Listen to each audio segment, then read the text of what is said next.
What if you're having trouble just connecting at all? Like you're really drained from your masculine energy, and so and you just feel like you have nothing left to give, right? Yeah. Like busy workday, kids. 100%. So this is our problem. It's a chronic problem in our society among women and men too, to be completely depleted. And you're already in a deficit. So what I tell my clients is to start with therapeutic self-care. I coined all these terms, but I think they're great because therapeutic self-care is like when you're sick and you go to the doctor and you get medicine to fix that sickness. So therapeutic self-care is a therapy to go from your deficit back to your normal equilibrium. Mm-hmm. And that means intensive daily self-care.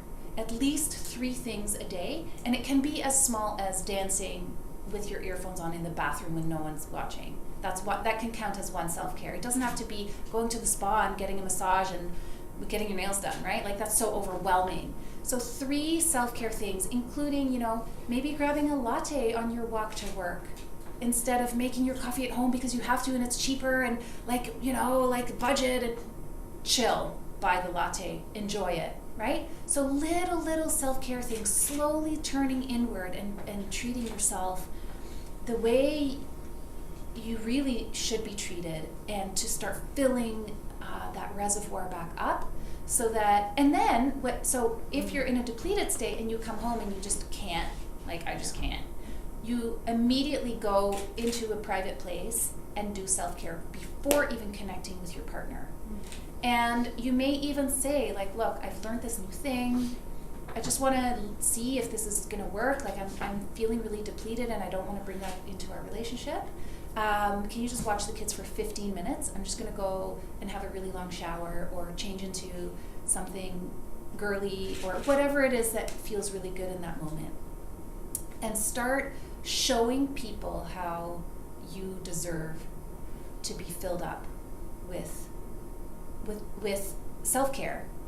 Do you think that it's worth, Barbara, to have a conversation to say, you know what, I've sort of started to think about things a different way. I can totally relate to the masculine energy part because I'm very controlling. I can see that. I'm super self-aware that I've probably done a lot of damage in terms of, when you said they love to be the hero, I'm always the hero. I'm always the one fixing stuff. That, what Lisa said resonated with me. I'm always the one sort of trying to get everything together and so it's quite possible, having heard what you said, that I've done a lot of damage to that balance. Mm-hmm. And so how do you I want to be authentic in fixing it, and I want him to know that I'm aware of it and that I want it to change. And is it better to just sort of try to do the practice on my own and see what happens, or is it better to just come right out and say, hey, so both. I like to experiment.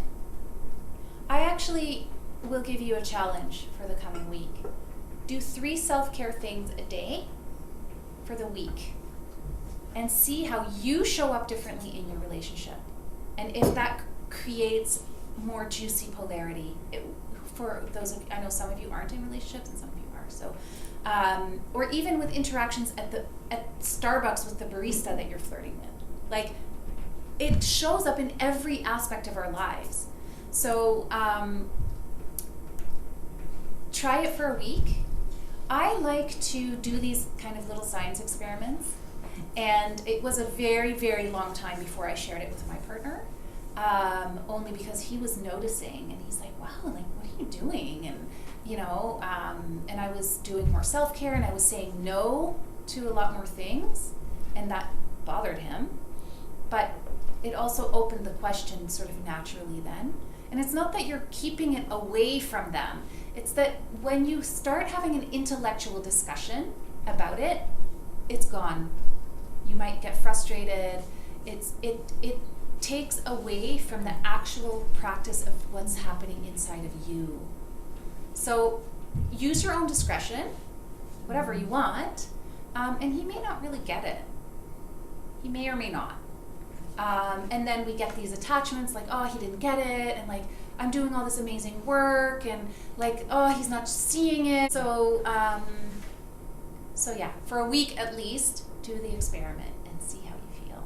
And see how you feel. Don't watch them, how they show up differently. See how you feel, because it doesn't matter how they show up if you feel amazing. Have you ever had those days where you're just like, I'm the shit, like I'm having an amazing day, and your partner's doing the exact same thing that they've always done? It doesn't bother you because you feel good. So that's the point. You're focusing everything back on you, and your environment will change based on that sort of looking glass, based on that viewfinder. I just have a question too, because we're talking about like the sort of the masculine energy we need to survive, say the workday or whatever, but are there ways you can also check in with your, like, bring that feminine energy into these more masculine spaces? That does that 100%, 100%. It's just that our own connection with our own femininity comes first. We can't kind of hold the space of femininity, say in a boardroom of men by ourselves, if we're not well versed or practiced. If we're not standing strong and secure in that wild, flowing, stormy feminine, there's no way you'll crumble. And immediately your survival masculine will come in to survive that meeting or that situation. So really it's important to start first with yourself and build that muscle and build up that reservoir. It takes a little while, 3 months, 6 months, and then start maybe dabbling in bringing it to more masculine energy workspaces. Okay, guys, so that's it.